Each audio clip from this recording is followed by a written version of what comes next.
The St. Louis Cardinals are off to a very good start with the kids. The kids are playing well. So we're going to get into it. We're going to preview the next upcoming road trip for the St. Louis Cardinals on this episode of the Believe in St. Louis Cardinals podcast. My name is Seth Dewell. Thank you for listening to the podcast. Thank you for clicking on the video. And we have to begin recapping this week in Cardinals baseball with JJ Wetherholt. And my question today, and feel free to drop it in the comments, this is the question of the day. Is JJ Wetherholt already the face of the franchise? I mean, we're talking about a guy who homered in his first ever baseball game in the pros, walk-off base hit in game 2. The way he carries himself is just so impressive. And it really feels like he's already a leader on this team, albeit this is a team with a lot of young players. But still, it is extremely impressive. And for a team that's had so many prospects come through, Jordan Walker being one of them, and we'll talk about Jordan Walker a little bit later, making me look like a fool for the last episode that we put out. If you go to YouTube, you can see the thumbnail and you can see exactly why I feel like a fool. But JJ Wetherholt, for so many other prospects that have come up with the St. Louis Cardinals, we're talking Dylan Carlson. I remember Alex Reyes was the number one prospect in all of baseball. Jordan Walker, Nolan Gorman to this point. JJ Wetherholt, with all that disappointment in the rearview mirror, the pressure of coming up and being an impact leadoff hitter for the St. Louis Cardinals, I don't think it's matched by any other rookie in Major League Baseball, to be honest with you. That might be even more hyperbolic than saying JJ Wetherholt is the face of the franchise for the St. Louis Cardinals right now. I don't care. It's what I believe to be true as a fan of this team. What he means to this team is more than just about anything since, gosh, I don't even know when they brought on Paul Goldschmidt, Nolan Arenado, those guys. He seems like the de facto leader of this team. He's carrying himself in that way.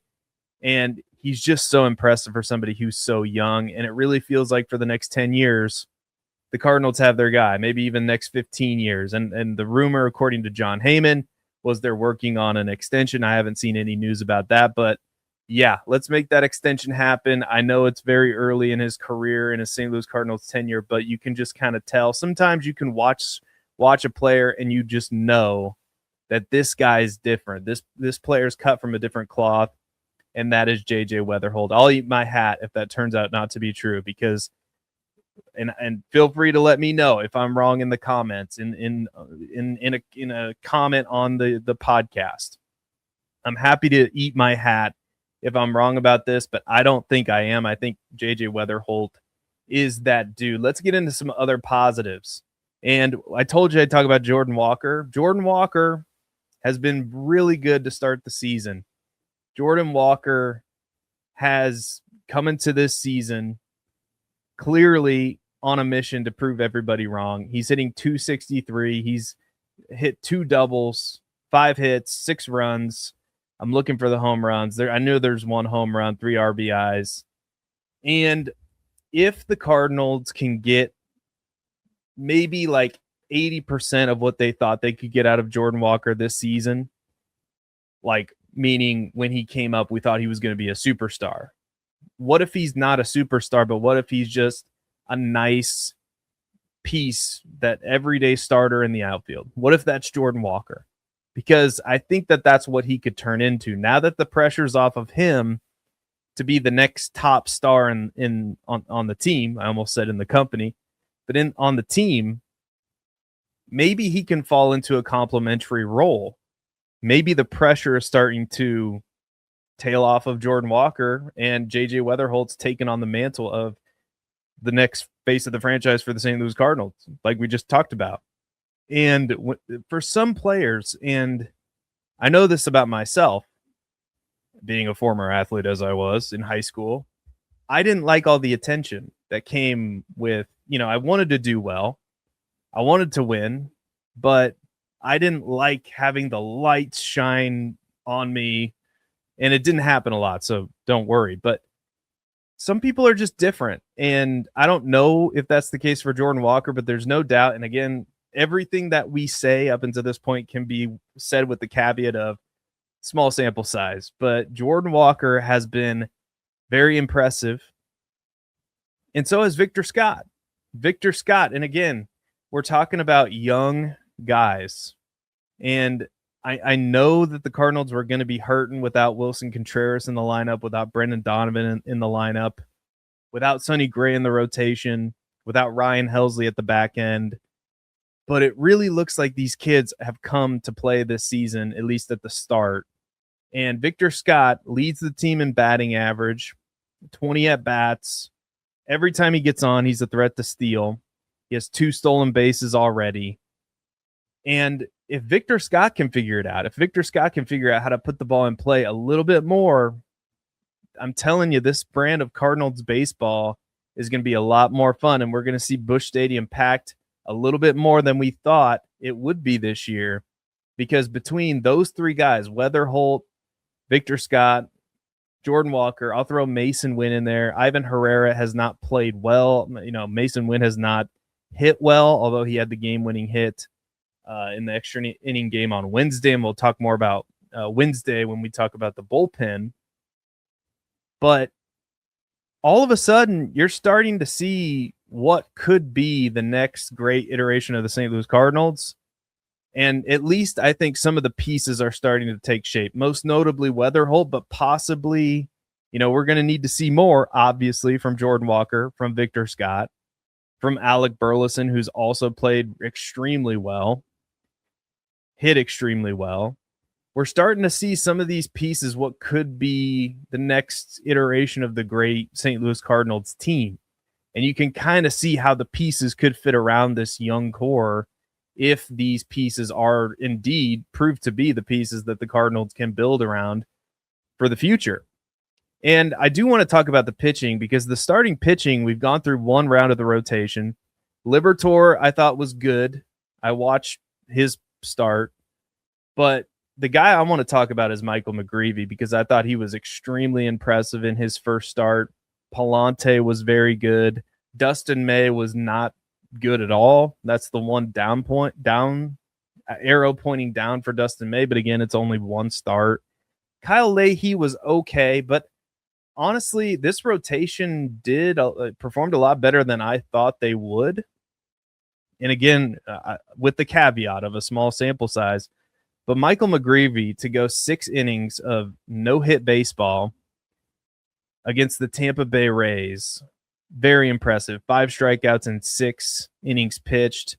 Outside of Ryan Stanek, who's a reliever, and Matt Swanson, who's a reliever, he has the highest K per 9 amongst the Cardinals starting pitchers.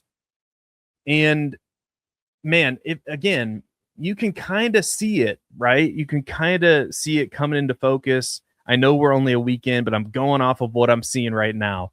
If Michael McGreevy is a piece of this rotation, if Liberatore, maybe he's not the front runner at the start of the rotation, maybe eventually that's Liam Doyle or Quinn Matthews or whoever. But if these guys can step up and become a part of the rotation for the future, that's a big deal. If Kyle Leahy can become that eventually, that's a big deal. If Dustin May can turn it around and become somebody they either extend or trade at the deadline, these are this year, I'm sure players are aware, not many people are picking the Cardinals to win the Central, but this is an audition for the future. And I think a lot of these guys, at least at the start, and we're only 6 games in, but they're rising to the occasion, aside from Dustin May. But I thought McGreevy and Palante looked really good. I think Liberatore does have the upside to become, maybe not a top-of-the-line starter, but a quality arm in a good rotation. So, again, this is the Cardinals have far exceeded my expectations. And now let's go to the bullpen, because the bullpen was not good, but in my opinion, I don't know if, and again, let me know what you guys think in the comments in the write me a review. of your thoughts regarding the bullpen, but I don't know if Ryan Stanek should be the closer. I think that job should be either Riley O'Brien's or JoJo Romero's. In fact, that was one of the first things that I said when the lead was given up by Stanek in Game 2 against the Tampa Bay Rays.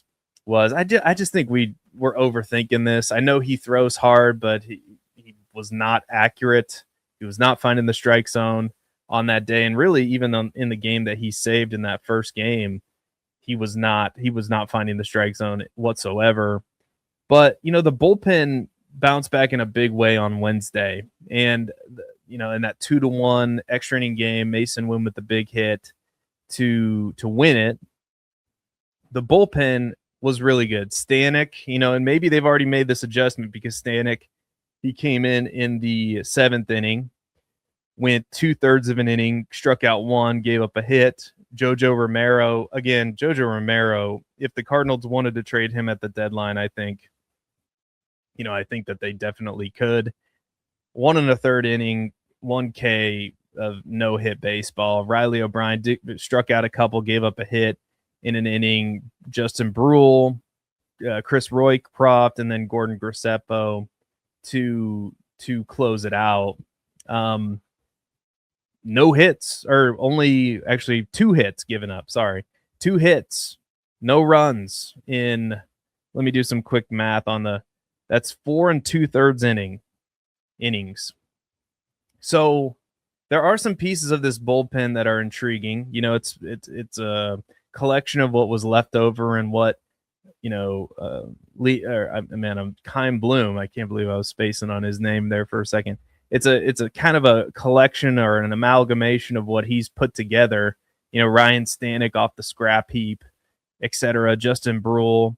So I think that this bullpen could be okay. Obviously, they were off to a rocky start, but you kind of saw a glimpse of what it could be on Wednesday. And I trust Ollie Marmol I think he's got a pretty good track record of putting bullpen game plans together.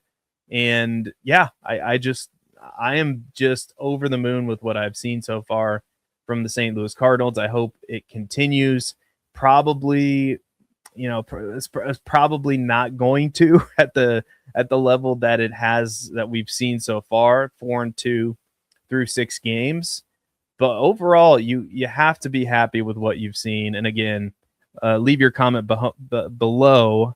The question of the day is JJ Wetherholt, is it too soon to already say that he is the face of the franchise? Let me know what you think. Click the like button, subscribe over on the YouTube side of things. You can go over to the YouTube channel, Long Live Baseball on YouTube. This podcast over there is called Long Live STL Cards, but we are on the Believe Network, and the name of the podcast is Believe in St. Louis Cardinals. You can find that anywhere you find your podcasts. A 5-star review will be much appreciated. And now it's time for What's on Tap, brought to you by any beer company that would want to sponsor me. Go ahead, reach out, leave a comment. We'll talk.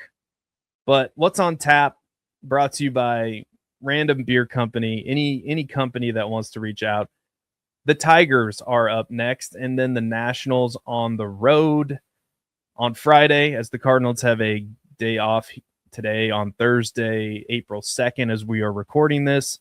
Michael McGreevy goes up against Framber Valdez in a day game, so a day Friday baseball game, 12:10 Central at Comerica Park in Detroit. Then Saturday, another day baseball game. Dustin May has a chance at redemption against Jack Flaherty, the former Cardinal, on Saturday, April 4th. And then on April 5th, a Sunday of all games, it is, and it's the dreaded Peacock game, so I wonder if we're going to be blacked out of that. April 5th, 6:20 p.m., Kyle Leahy goes up against what's left of Justin Verlander, so that should be interesting. And then the pitchers have not been announced for the Washington Nationals series, but the Cardinals do go straight into Monday. They will be facing Foster Griffin, and he will be pitching against the dreaded TBD. And then on Tuesday, TBD versus TBD. And we'll try to have another episode out for you to kind of dive more into that Washington Nationals series. But that's what's on tap. And that is going to do it for us on this episode of the Believe in St. Louis Cardinals podcast. Again, the question of the day is JJ Wetherholt, is it too soon to say that he is the future face of the franchise for the St. Louis Cardinals? I'd love to hear your thoughts. Click the like button, subscribe on the YouTube channel, give us a 5-star review on the podcast. And until next time, be good, everybody, and let's go Redbirds.